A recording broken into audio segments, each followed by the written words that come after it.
এক গ্রামে থাকতো দুই ভাই বোন, রাহিম আর আমিনা। রাহিম ক্লাস 3-তে পড়ে আর আমিনা ক্লাস 2-তে। ওরা দুজন খুব ভালো মানুষ, নামাজ পড়ে, মাকে সাহায্য করে, মিথ্যা বলে না।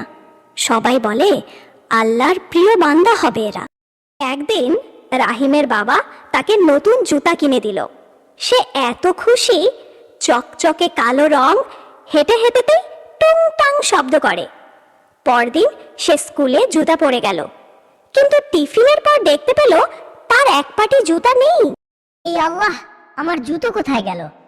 মাহিম, তুমি কি আমার জুতো দেখতে পেয়েছো? না, আমি কিছু জানি না। জুতা না দেখতে পেয়ে রাহিম একটু কাঁদছিল। তখন আমিনা এসে বলল, ভাইয়া, রাসূলুল্লাহ সাল্লাল্লাহু আলাইহি ওয়াসাল্লাম বলেছেন, মুসলমান কখনো কারো জিনিস চুরি করে না। আমাদের স্কুলে নিশ্চয়ই কেউ মজা করে এটা লুকিয়ে রেখেছে। তাই যেন হয়। চলো খুঁজে দেখি।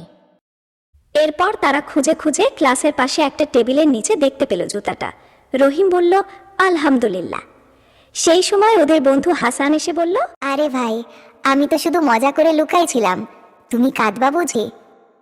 তুমি আমাকে কষ্ট দিয়েছ, কিন্তু রাসূল সাল্লাল্লাহু আলাইহি ওয়াসাল্লাম বলেছেন, ভালো মানুষ সেই। আমি তোমাকে ক্ষমা করলাম, তবে প্লিজ আর কখনো এমন করো না। ভাই রাহিম, তুমি আসলেই ভালো মুসলমান। আমি আর কখনো এমন করব না। রহিম, তুমি আজকে মহান কাজ করেছ। ক্ষমা করা মহান মানুষের গুণ। আমি শুধু আমাদের প্রিয় নবীর শিক্ষা অনুসরণ করেছি। এই গল্পের মাধ্যমে আমরা শিখতে পারলাম অন্যের জিনিস নেওয়া মজা না, এটি চুরি হয়ে যায়। রাসূল আমাদের ক্ষমা করতে ও ভালো ব্যবহার করতে শিখিয়েছেন। ক্ষমা করা খুব বড় গুণ। সত্যিকারের মুসলমান কারো মনে কষ্ট দেয় না।